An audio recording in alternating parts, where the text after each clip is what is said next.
साथियों, स्वागत है आपका हमारे YouTube चैनल पर। आज हम बात करने वाले हैं यूपी होमगार्ड भर्ती 2026 के बारे में।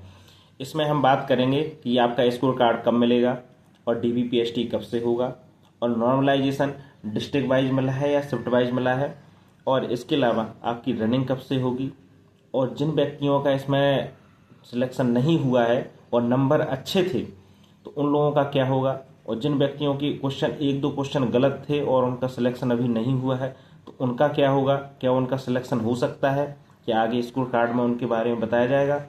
और हम बात करने वाले हैं कि कट ऑफ इतनी हाई क्यों जा रही है। तो चलिए वीडियो शुरुआत करते हैं, अंत तक बने रहिएगा। इन सभी सवालों के जवाब आपको इसी वीडियो में मिलने वाले हैं। तो सबसे पहले दोस्तों मैं बात करने वाला हूँ कि आपके स्कोर कार्ड के बारे में।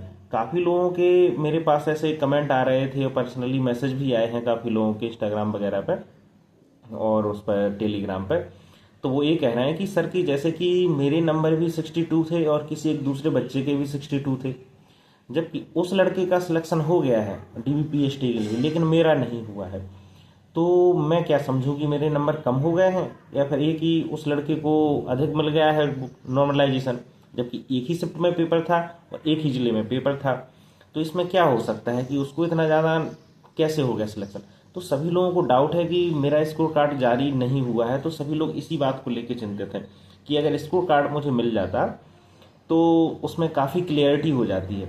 तो क्या है ना कि भर्ती बोर्ड के द्वारा इस बार जो है कि आप लोगों का स्कोर कार्ड अभी जारी नहीं किया गया है। तो इसके लिए काफ़ी लोग अभी ट्विटर, जिसका नाम बदलकर एक्स कर दिया गया है, उस पर एक कैंपेन चलाने जा रहे हैं यूपी होमगार्ड भर्ती 2026 स्कोर कार्ड के नाम से। तो वो कैंपेन 1 जुलाई से स्टार्ट होगा, मतलब कि आज से स्टार्ट होने जा रहा है। तो देखिए कि इसमें काफ़ी लोग आप उसको ट्रेंडिंग में लाइए। हो सकता है कि भर्ती बोर्ड आप लोगों की सुने और आपका उसके डीबीपीएसटी के पहले ही स्कोर कार्ड जारी कर दे, जिससे आप लोगों की काफ़ी क्लियरिटी हो जाए। तो अब हम बात करेंगे, तो ये तो हो गया आपके स्कोर कार्ड के बारे में, क्योंकि बहुत से लोगों की यही समस्या है। वैसे भर्ती बोर्ड को ये सब करना चाहिए कि आपका जारी करना चाहिए, ताकि बच्चे जो मेहनत कर रहे हैं उनकी जो मन में डाउट ना रहे, क्योंकि जो बच्चे मेहनत करते हैं उनका अगर सिलेक्शन नहीं होता है तो दुख बहुत होता है। चलिए अब बात करते हैं दूसरे पॉइंट के बारे में। हमारा अगला पॉइंट है कि डीबीपीएसटी कब से होगा। तो ये आप मान के चलिए कि डीबीपीएसटी आपका 15 जुलाई से लेके 20 जुलाई के बीच में डीबीपीएसटी होने वाला है। इसी बीच में आपका फाइनल डेट आ जाएगी कि 15 से 20 जुलाई के बीच आपका होने वाला है। और अगला है आपका पॉइंट कि नॉर्मलाइजेशन कितना मिला है और आपको डिस्ट्रिक्ट वाइज मिला है या फिर शिफ्ट वाइज मिला है। तो देखिए कि आपका जो नॉर्मलाइजेशन हुआ है वो डिस्ट्रिक्ट वाइज भी हुआ है और आपका शिफ्ट वाइज हुआ है। डिस्ट्रिक्ट वाइज इसलिए हुआ है क्योंकि देखिए इतने सारे डिस्ट्रिक्ट हैं, सभी डिस्ट्रिक्टों में पोस्ट भी अलग अलग है। किसी डिस्ट्रिक्ट में कम पोस्ट हैं, किसी में ज़्यादा हैं। तो जहाँ से ज़्यादा पोस्ट हैं वहाँ पर देखिए नॉर्मलाइजेशन थोड़ा कम मिला है। और वहाँ पे देखा होगा कि आपने जो पहली शिफ्ट हुई है, जैसे कि आपका 25, 26 और 27 इन डेटों में आपके एग्जाम हुए हैं, तो 25 की जो फर्स्ट शिफ्ट रही इसमें सबसे ज़्यादा नॉर्मलाइजेशन मिला है बच्चों को। और इसके अलावा जो सब 26 की सेकंड शिफ्ट रही उसमें 3-4 नंबर का मिला है, जो लड़के बता रहे हैं सभी कैंडिडेट्स के, जैसे कि मेरे पास जो आंकड़ा है उस आधार पर मैं आपको बता रहा हूँ। और जो 27 की शिफ्ट है उसमें भी मान लीजिए कि सेकंड शिफ्ट में 2-3 नंबर मिले हैं, जबकि फर्स्ट शिफ्ट में सभी लोगों को ज़्यादा नॉर्मलाइजेशन मिला है, ऐसा सभी लोग बता रहे हैं। अब देखिए कि जब इतने नंबर बढ़ रहे हैं तो किसी व्यक्ति के कम भी हुए होंगे और किसी व्यक्तियों के नॉर्मलाइजेशन में ज़्यादा बढ़े भी होंगे। अब इस चीज़ का क्लियर कैसे होगा, ये तो जब आपका स्कोर कार्ड आएगा तभी आपको पता चलेगा कि सही मायने में किसके नंबर कितने बड़े हैं। और देखिए अगर डिस्ट्रिक्ट वाइज की बात है तो डिस्ट्रिक्ट वाइज इसमें काफ़ी लोग पोस्ट वाइज, जैसे कि जहाँ पर ज़्यादा पोस्टें रही हैं तो देखिए कि वहाँ पर थोड़ा कम रहेगा। अब हमारा देखिए अगला पॉइंट है कि फाइनल मेरिट कितने नंबर बढ़ेगी। अब देखिए फाइनल मेरिट अगर आप देखा जाए तो जो जिले वाइज जहाँ पर पोस्टें देखिए ज़्यादा हैं तो वहाँ की तो मेरिट देखिए थोड़ा कम बढ़ेगी, लेकिन जहाँ की मेरिट थोड़ा, जैसे कि जिस जिले में पोस्ट कम है, जैसे मान लीजिए 30, 40, 50 या 100 जो भी है, सबसे कम जहाँ पोस्ट होंगे वहाँ की मेरिट हाई जाएगी।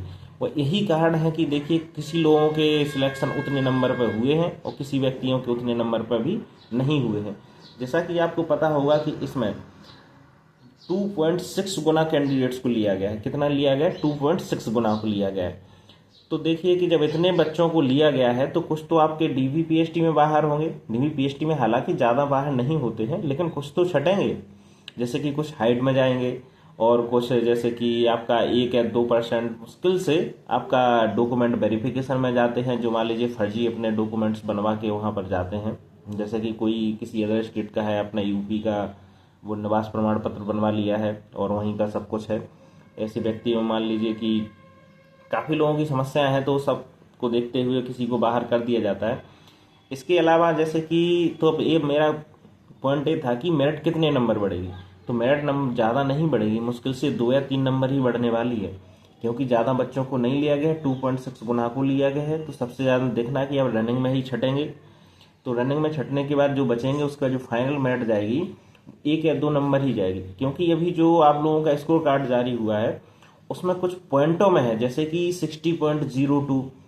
तो ऐसे स्कोर कार्ड जारी हुआ तो पॉइंटों में भी कई हजारों लड़के हैं, काफ़ी फॉर्म भरे गए थे। तो आपको परेशान नहीं होना है। अगर आपका डीवीपीएसटी के लिए आया है तो 1 या 2 नंबर ही आपकी मेरिट बढ़ेगी बस। इसके अलावा हमारा अगला पॉइंट है कि रनिंग कब से है। तो देखिए साथियों, रनिंग आपकी ये मान के चलिए कि जुलाई के लास्ट वीक से लेके अगस्त के फर्स्ट वीक, और अधिकतम मान लीजिए 2-3 दिन और मान लीजिए, इससे ज़्यादा डेट नहीं जाने वाली। क्योंकि देखिए बरसात आने वाली है, तो उसके पहले ये सब आपका रनिंग वगैरह सब कुछ होगी। तो ये मान के चलिए कि आपकी जो रनिंग है वो जुलाई के लास्ट वीक से और अगस्त के फर्स्ट वीक के बीच में हो जाएगी। आपका अगला है कि जिनका नहीं हुआ है वो क्या करें।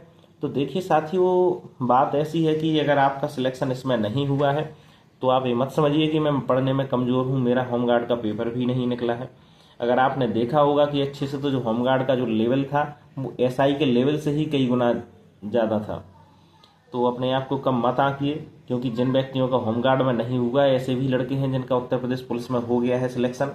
काफ़ी लड़के ऐसे हैं जिनके मैसेज आए कि सर मेरा होमगार्ड का नहीं निकला है, जबकि निकलना चाहिए था, जबकि मेरा उत्तर प्रदेश पुलिस वाले में हो गया है। ऐसा क्यों? तो देखिए कि पेपर के ऊपर डिपेंड करता है। पेपर आपका हलवा पेपर नहीं था, पेपर का लेवल बहुत ही अच्छा था। तो अब आपका सिलेक्शन नहीं हुआ है तो आप अपनी तैयारी करते रहिए। आने वाले समय में काफ़ी वैकेंसी आने वाली हैं, होमगार्ड की भी आने वाली हैं, उत्तर प्रदेश पुलिस की भी आने वाली हैं। उत्तर प्रदेश पुलिस की थोड़ी बाद में आएंगी, उसके पहले एसआई की भी भर्ती आने वाली है। तो आपके पास काफ़ी मौका है, तो टेस्ट देते रहिए, निराश मत होइए। अगर आपके इतने अच्छे मार्क्स आए हैं तो आप थोड़ा बेटर और कर सकते हैं। अब हमारा है अगला पॉइंट कि कट ऑफ इतनी हाई क्यों है। तो कट ऑफ इतनी हाई तो ये कहना भी पाना भी मुश्किल है। अगर आप सभी लोगों के स्कोर कार्ड जारी हो जाते तब क्लियरिटी एकदम समझ में आ जाती है कि इतना हाई क्यों जा रही है। अब जैसा कि आपने देखा होगा कि जिस जिले में वैकेंसी कम है वहाँ की हाई गई है, और जहाँ में वैकेंसी अधिक है तो वहाँ की थोड़ी कम गई है। तो यही सब चीज़ें रही हैं कि आप लोगों के साथ थोड़ा स्कोर कार्ड जारी कर दिया जाता तो थोड़ा क्लियरिटी रहती। सभी स्टूडेंट्स के मन में थोड़ा डाउट है कि मेरी मेहनत की भी तो है, लेकिन मेहनत का सही परिणाम आया है या नहीं ये कौन डिसाइड करेगा। ये तो आपका स्कोर कार्ड ही जारी करता है, उसी में आपको सब चीज़ें क्लियर होती हैं कि हाँ मेरा कितना नंबर बन रहा था, इतने पे सिलेक्शन हुआ, इतने पे मेरिट गई है। तो इस हिसाब से ऐसी चीज़ें क्लियर अभी नहीं हुई हैं, जो क्लियर हो जाएंगी आपका स्कोर कार्ड जारी होने के बाद। तो ये थे आप सभी लोगों के पॉइंट जो बार बार लोग मुझसे पूछ रहे थे, उन सब के बारे में मैंने आपको बताया है। और यदि आपका भी और भी कोई डाउट है तो आप मुझे कमेंट करके ज़रूर बता सकते हैं, तो उसको मैं आपको पर्सनली वीडियो बना दूंगा, कमेंट में भी आपको जवाब दे दूंगा वहीं पर भी। तो आप मुझे कमेंट करके पूछ सकते हैं कि मेरा ये समस्या है, तो मैं आपको वहीं पर जवाब दे दूंगा। और अगर ऐसी और भी कोई भी अपडेट आती है इससे भर्ती से संबंधित, तो वो भी मैं आपके समक्ष लेकर आऊँगा। चलिए मिलते हैं दोस्तों नेक्स्ट वीडियो में। वीडियो अगर आपको अच्छी लगी है तो अपने दोस्तों के साथ शेयर कर दीजिएगा और सब्सक्राइब करना मत भूलिएगा। मिलते हैं नेक्स्ट वीडियो में। जय हिंद, जय भारत दोस्तों।